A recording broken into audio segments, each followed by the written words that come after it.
第22届岛外新闻奖今仔日公布到入围的名单，华视新闻杂志甲新闻高峰会有6项的作品来入围。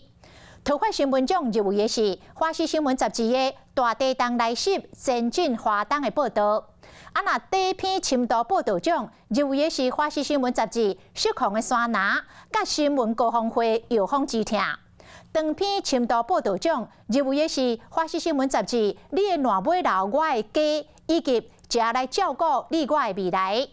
另外，华视新闻杂志嘛来入围到新闻节目奖。安尼总共6项的入围，是对华视新闻上大的肯定。Hello， 我是林仙怡。想要抢先掌握最及时的新闻资讯吗？赶快订阅、按赞、开启小铃铛，锁定华视新闻 YouTube 频道。